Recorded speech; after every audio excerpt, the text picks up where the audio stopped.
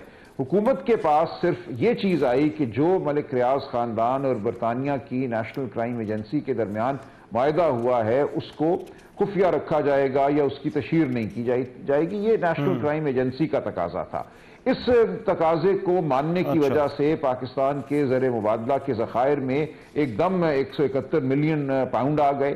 کوئی پاکستان کو اس میں نقصان نہیں تھا، ایک بہت بڑی خطیر رقم زر مبادلہ کے ذخائر میں آئی، اور اس کی جو ایک متبادل رقم تھی روپیوں میں وہ سپریم کورٹ کے پاس چلی گئی، جہاں وہ محفوظ رہی، اس پہ منافع کمایا گیا اور بالآخر وہ رقم ریاست پاکستان کے حوالے کر دی گئی۔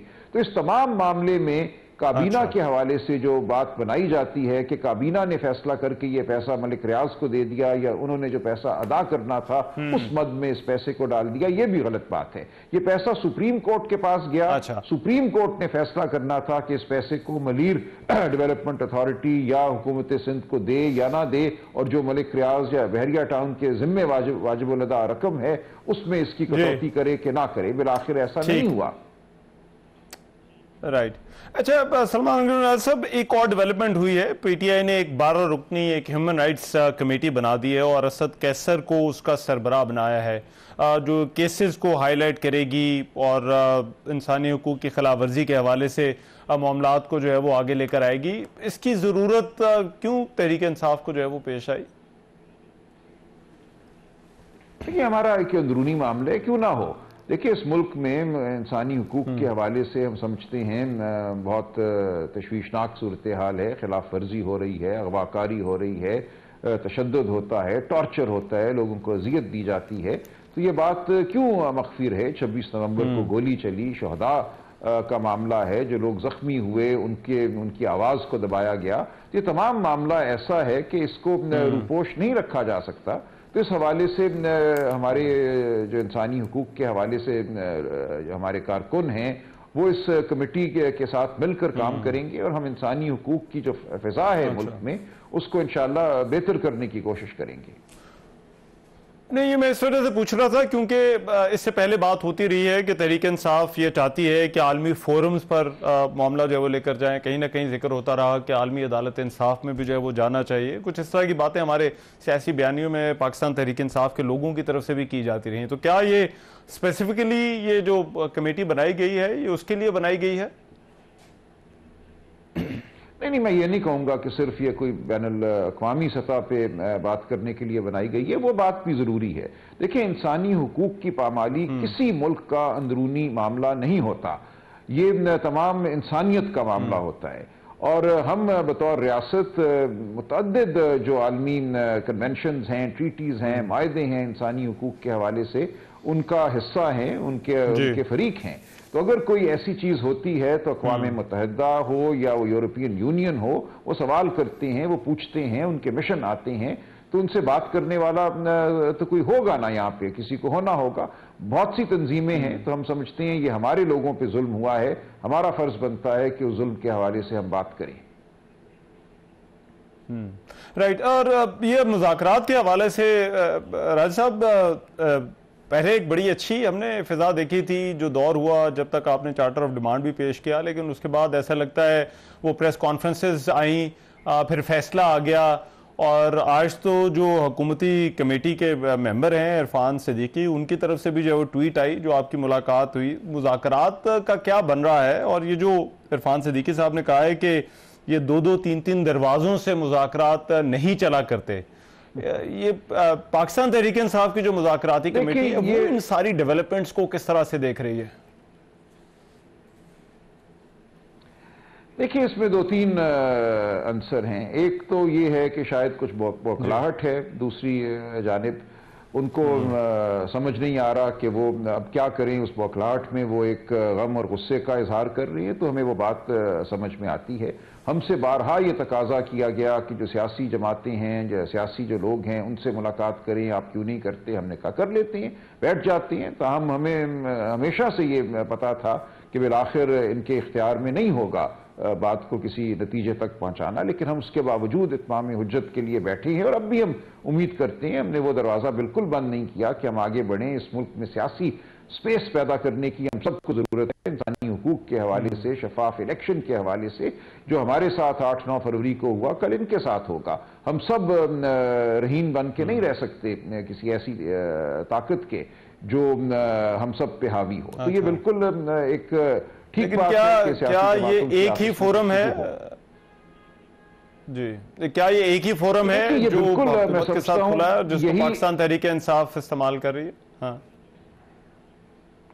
دیکھیں یہ اہم فورم ہے، لیکن اگر کوئی اور راستہ کھلتا ہے، ہم سے مقتدرہ بات کرتی ہے، تو اس میں کوئی حرج نہیں ہے. دیکھیں ہمارا موقف بالکل واضح ہے. آئین اور قانون کے تحت یہ کام سیاسی جماعتوں کا ہے، سیاست میں مداخلت نہیں ہونی چاہیے. لیکن ایک زمینی حقیقت ہے اس ملک میں، اس زمینی حقیقت کو سمجھے بغیر، اس سے معاملہ کیے بغیر آپ آگے نہیں بڑھ سکتے. تو اگر ہمیں کوئی گفتگو کے لیے بلاتا ہے یا گفتگو کرتا ہے تو ہم کوئی دروازہ بند نہیں کریں گے. اچھا، لیکن سر پھر سوال یہ ہوتا ہے کہ یہاں جو گفتگو ہو رہی ہے اس کا کوئی فائدہ ہے یا نہیں؟ کیونکہ آپ خود کہہ رہے ہیں کہ اصل اختیار تو ان کے پاس ہے، اور ان سے بھی جو ہے وہ ہم بات کریں تو وہ عرفان صدیقی صاحب بھی یہی کہہ رہے ہیں کہ پھر یہاں پر ایفرٹ کرنا چھوڑ دیں. نہیں، ایسے نہیں ہے. دیکھیں بالکل فائدہ ہے. اگر حکومتی جو کمیٹی ہے یا حکومت ہمارے ساتھ اتفاق کرے کہ ہم نے اختلاف کرنا ہے، آگے بڑھ کے عوام کی جو آواز ہے اس کو دینا، تو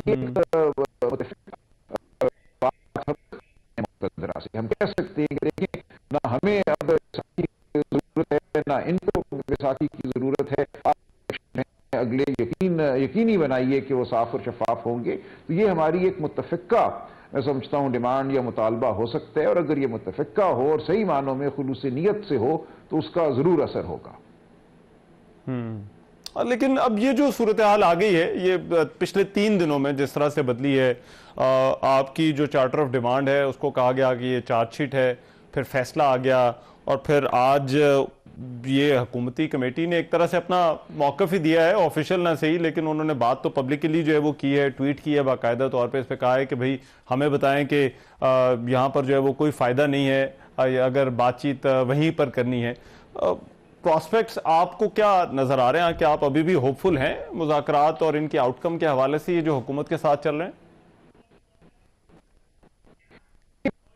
بند نہیں کیا. ہم نے یہ کہا ہے کہ ہمارے جو 2 مطالبات ہیں اور یہ بنیادی نوعیت کے جوڈیشل کمیشن بنا ہے 9 مئی اور 26 ستمبر کے حوالے سے، جو ہمارے اسیران ہیں ان کی ضمانتیں جو ہیں اس کے راستے میں حائل نہ ہوں. ان کا قانونی حق ہے. 2 سال سے جو لوگ جیلوں میں ہیں، کیوں ان کی ضمانت نہیں ہو رہی؟ تو یہ 2 باتیں ایسی ہیں کہ اگر یہ کر دی جائیں تو آگے بالکل ایک بات ہو سکتی ہے، فضا بہت بہتر ہو جائے گی. لیکن اگر یہ نہ کیا گیا تو پھر آگے بات کرنا بے سود ہوگا، شاید بیٹھنا بھی ممکن نہ ہو. تو ہم اس حوالے سے بالکل واضح ہیں کہ ہم اصول کی بنیاد پہ آگے بڑھنا چاہتے ہیں، ہم کسی دباؤ میں آگے نہیں بڑھ رہے. اچھا، آپ کیونکہ اس پروسیس کے ساتھ جڑے ہوئے ہیں، اور ایک بات جو مختلف لوگوں کی طرف سے کہی جاتی رہی ہے کہ لوگ اس پروسیس کو ناکام بنانے کی کوشش کر رہے ہیں، اور یہ لوگ دونوں پارٹیوں میں موجود ہیں. آپ کو بھی ایسا محسوس ہوتا ہے کہ کچھ لوگ ہیں جو اس پروسیس کو ناکام بنانے پر تلے ہوئے ہیں؟ دیکھیں ہماری طرف تو میں نہیں سمجھتا ایسا کچھ ہے. عمران خان صاحب نے یہ مذاکراتی کمیٹی جو ہماری ہے اس کو تشکیل کیا ہے، تو ہماری جانب تو بالکل یہ یکسوئی ہے کہ ہم اس عمل کو آگے بڑھانا چاہتے ہیں. لیکن دوسری جانب مجھے بالکل لگتا ہے کہ کچھ لوگ ہیں جو گھبراہٹ کا شکار ہیں. وہ سمجھتے ہیں یہ عمل آگے بڑھا اور ہم جمہوریت کی طرف بڑھے تو پھر ان کا کیا بنے گا جو کسی نہ کسی چور دروازے سے اقتدار میں آنے کے خواہش مند ہیں، تو وہ لوگ ضرور فکر مند ہوں گے. لیکن ہم سمجھتے ہیں کہ دوسری جانب بھی کچھ لوگ ضرور ایسے ہیں جو جمہوری رویہ رکھتے ہیں، جو چاہتے ہیں کہ آئندہ الیکشن کسی چور دروازے سے نہ جیتا جائے اور عوام کی جو رائے ہے اس کو سامنے آنے دیا جائے. تو دو مجھے بالکل آوازیں دوسری جانب نظر آتی ہیں. اچھا ٹھیک ہے، رائٹ. بہت شکریہ. سلمان اکرم صاحب ہمارے ساتھ موجود تھے اور بات کر رہے تھے ایک تو القادر ٹرسٹ کیس کے حوالے سے اور دوسرا یہ مذاکراتی عمل کے حوالے سے. ایک بریک شامل کر رہے ہیں پروگرام میں، واپس آ رہے ہیں اس بریک کے بعد.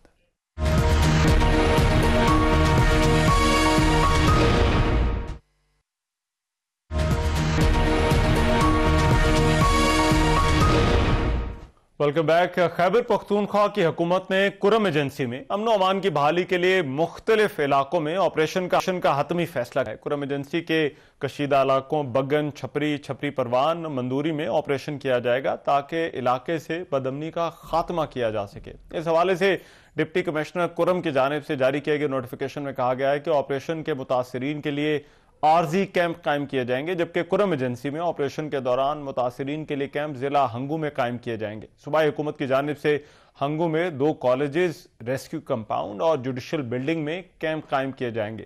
گزشتہ دنوں ضلع کرم کے مشران اور عمائدین نے پارا چنار کی صورتحال پر ایک پریس کانفرنس بھی کی تھی، جس میں انہوں نے یہ کہا تھا کہ ہم امن معاہدے سے لا تعلقی کا اظہار کرتے ہیں. فوجی آپریشن شروع نہ کیا گیا تو امن معاہدے کا ہم سے کوئی تعلق نہیں. اس سے پہلے کرم کے علاقے بگن میں امدادی سامان پارا چنار لے جانے والی گاڑیوں کے قافلے پر پھر سے فائرنگ ہوئی تھی، جس کے نتیجے میں سیکیورٹی فورسز کے ایک سپاہی سمیت جو ہے وہ افراد جاں بحق ہوئے تھے، جبکہ 4 ڈرائیورز کی تشدد زدہ لاشیں بھی بگن کے علاقے سے ملی تھی. اب یہ جو صورتحال ہے اور یہ جو آپریشن کا فیصلہ ہوا ہے، اس کے پیچھے مزید کیا وجوہات ہیں، صوبائی حکومت اس سارے معاملے کو کس طرح سے دیکھ رہی ہے؟ شاہد عزیز ہمارے بیورو چیف اس وقت میرے ساتھ جو ہے وہ موجود، ان سے اس حوالے سے مزید بات کرتے ہیں. شاہد عزیز صاحب بہت شکریہ. شاہد صاحب سب سے پہلے تو یہ بتائیے گا کہ اب یہ حتمی طور پر فیصلہ کیا جا چکا ہے، صوبائی حکومت آپریشن کرنے جا رہی ہے، کس طرح سے آپریشن جو ہے وہ ان علاقوں کے اندر ہوگا؟ جی بہت شکریہ. دیکھیے رحمان، اس میں تو کوئی دو رائے نہیں ہے کہ صوبائی حکومت نے بڑے طریقے سے معاملات کو ہینڈل کرنے کی کوشش کی. ایپیکس کمیٹی کا اجلاس کیا گیا، اس کے بعد 3 ہفتوں تک جرگہ جاری رہا اور اس میں تمام دونوں فریقین کے جو بڑے تھے انہیں شامل کیا گیا. بنیادی طور پہ مقصد یہ تھا کہ آپریشن کے بغیر، کسی کارروائی کے بغیر امن و امان کا قیام بھی ممکن بنایا جا سکے اور علاقے میں جو مشکلات ہیں ان کا خاتمہ بھی کیا جا سکے. لیکن جب پہلا قافلہ گیا، آپ جانتی ہیں ڈی سی پر اٹیک ہوا، ڈی سی اس میں زخمی ہوئے اور یہ پرسوں جو ہے دوبارہ اٹیک کیا گیا. اس میں 2 سیکیورٹی اہلکار اس میں شہید ہوئے ہیں، ڈرائیورز کو اس میں کیا گیا. ایک نوجوان کی ڈیتھ آج بھی ہوئی ہے، وہ زخمی تھا. تو یہ صورتحال ایسی ہے کہ اس کے بعد یہ بالکل واضح ہو گیا ہے کہ آپریشن کے علاوہ وہاں پہ شاید کوئی دوسرا آپشن موجود نہیں ہے. یہی وجہ ہے کہ وہاں سیکیورٹی فورسز نے موومنٹ شروع کی ہے. ساتھ ہی وہاں سے جو لوگ ہیں انہوں نے نقل مکانی کا سلسلہ بھی شروع کر دیا گیا ہے. ٹل اور ہنگو کے مختلف علاقوں میں یہ جو 3-4 کیمپ بنائے گئے ہیں وہاں وہ شفٹ ہو رہے ہیں، کیونکہ یہ جو علاقے ہیں بگن ہے، مندوری ہے، چھپری پڑاؤ ہے، ان علاقوں میں ہی پرابلم آ رہا ہے اور انہی علاقوں سے گزر کر جو کانوائے ہیں وہ گزرتے ہیں اور وہ اپر کرم کی طرف جاتے ہیں. یہ سارے علاقے لوور کرم میں ہیں. تو اگر آپریشن نہیں کیا جاتا تو اس صورت میں ڈیفینیٹلی یہ مشکلات رہیں گی اور امن و امان کا جو قیام ہے وہ مشکل ہو جائے گا. حکومت کے پاس کوئی ایسا دوسرا راستہ نہیں ہے. لیکن اس کے ساتھ ساتھ ہماری اطلاعات یہ بھی ہیں کہ حکومت جو جرگہ مشران ہیں ان کے ساتھ بھی رابطے میں ہے اور یہ کوشش کر رہی ہے کہ جو لوگ مسکرینٹس ہیں، جو پرابلم کریٹ کر رہے ہیں، انہیں اگر حوالے کر دیا جائے اور امن و امان کا قیام یقینی بنایا جائے تو ممکن ہے کہ عین وقت پر آپریشن روک دیا جائے. جی اچھا، لیکن اس میں یہ آپریشن کے حوالے سے اس وقت طے کیا پایا ہے؟ کیا یہ محدود علاقے پر ہوگا اور یہ ٹارگیٹڈ کاروائیاں ہوں گی؟ جی بالکل، یہ پورے قرم تک نہیں ہوگا، یہ ٹارگیٹڈ ہوں گی. یہ جو 4 یوسیز انہوں نے 4 علاقے انہوں نے ڈیفائن کیے ہیں، یہ انہی 4 علاقوں میں یہ کارروائی کی جائے گی اور انہی علاقوں تک محدود ہوگی. ہاں البتہ اگر دیگر علاقوں میں مشکلات پیش آئیں تو پھر ظاہر ہے کہ اس کا دائرہ بڑھایا جائے گا، لیکن حکومت کی کوشش یہ ہے کہ اسے محدود پیمانے میں کیا جائے اور جن جگہوں پہ مسائل ہیں، مشکلات ہیں، جہاں سے ان پہ اٹیکس کیے جا رہے ہیں یا جہاں پہ مسکرینٹس کی موجودگی کی اطلاعات ہیں، صرف انہی علاقوں میں یہ کارروائی کی جائے تاکہ نقصانات بھی نہ ہوں اور جو ملیٹنٹس ہیں یا جو مسکرینٹس ہیں ان کی گرفتاری بھی عمل میں لائی جا سکے اور امن کا جو قیام ہے، امن و امان کا، وہ بھی یقینی بنایا جا سکے. یقیناً یہ محدود پیمانے پر اور مخصوص علاقوں میں یہ کارروائی ہوگی. اچھا، اور پرائمریلی ابھی تک کیا طے پایا ہے کہ اس آپریشن کو صوبائی حکومت ہی لیڈ کرے گی؟ کیونکہ اس سے پہلے بھی بات ہوتی رہی ہے جو آپریشن یا کارروائیوں کے حوالے سے، وہاں پر وفاقی حکومت اور صوبائی حکومت کے درمیان جو معاملات ہیں، تو صوبائی حکومت ہی اس آپریشن کو لیڈ کرے گی؟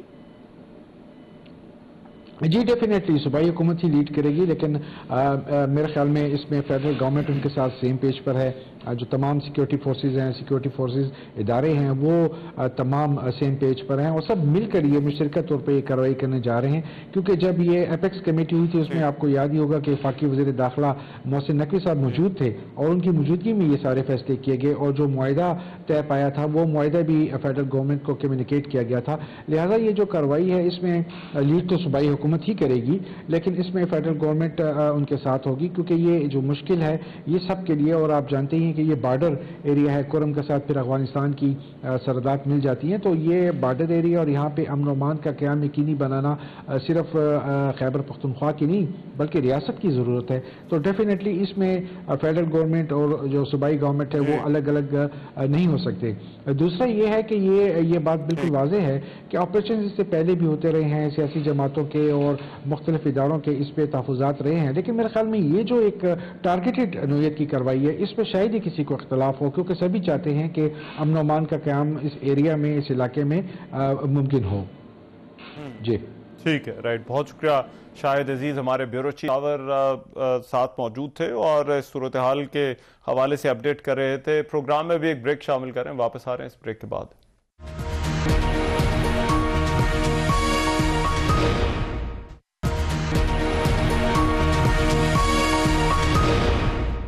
Welcome back. مراکش کے قریب کشتی حادثے کے حوالے سے کچھ اپڈیٹس ہیں. اس کے بعد وزیراعظم شہباز شریف کی ہدایت پر اب ایک تحقیقاتی ٹیم مراکش کے دارالحکومت رباط روانہ ہو گئی ہے. اس ٹیم میں FIA، وزارت داخلہ، وزارت خارجہ اور IB کے افسران بھی شامل ہیں. یہ ٹیم واقعے میں بچ جانے والے پاکستانیوں سمیت مقامی حکام سے ملاقات کر کے تحقیقاتی رپورٹ مرتب کرے گی اور یہ ٹیم جو ہے وہ تارکین وطن پر مبینہ تشدد اور قتل کی خبروں کی تحقیقات بھی کرے گی. اب دوسری طرف FIA نے مراکش کے قریب ہونے والے اس کشتی حادثے میں کارروائی کرتے ہوئے خاتون کو گجرات سے گرفتار کیا ہے. FIA حکام کے مطابق یہ جو ملزمہ تھی اپنے بیٹوں کے کہنے پر لوگوں سے رقوم لینے جاتی تھی. FIA کے مطابق فیصل آباد، کراچی اور لاہور ایئرپورٹ پر تعینات 20 اہلکاروں کے خلاف بھی تحقیقات شروع کی گئی ہیں. FIA نے انسانی اسمگلنگ کے روٹ کے بارے میں بھی معلومات دی ہیں اور ادارے نے کہا ہے کہ ترکی اور لیبیا کے بعد افریقی ملک موریتانیہ انسانی اسمگلنگ کا تیسرا اور نیا روٹ ہے اور یہ جو ملوث گروہ ہے اس نے مارچ 2024 میں موریتانیہ میں ڈیرے جمائے. موریتانیہ میں پہلے سیف ہاؤسز بنے جہاں جون کے مہینے میں لوگوں کو لے جانے کا کام شروع ہوا. FIA کا یہ کہنا ہے کہ پاکستان سے ہوائی راستوں سے لوگوں کو سینیگال اور پھر زمینی راستوں سے وہاں سے موریتانیہ لے جایا گیا. حالیہ واقعے میں بھی انسانی اسمگلرز کا موریتانیہ سے سمندری راستے سے مراکش اور پھر اسپین کے ایک جزیرے تک جانے کا ارادہ تھا. بہرحال اب گرفتاریاں ہوئی ہیں. FIA کے مطابق اس کشتی حادثے کا مرکزی جو کردار ہے قمر الزمان وہ بھی موریتانیہ پہنچا ہوا ہے اور جولائی 2023 کے حادثے میں ملوث اسمگلرز بھی موریتانیہ شفٹ ہوئے تھے. آج کے پروگرام سے اتنا ہی. میزبان احمان سے کوئی اجازت. اللہ نگہبان.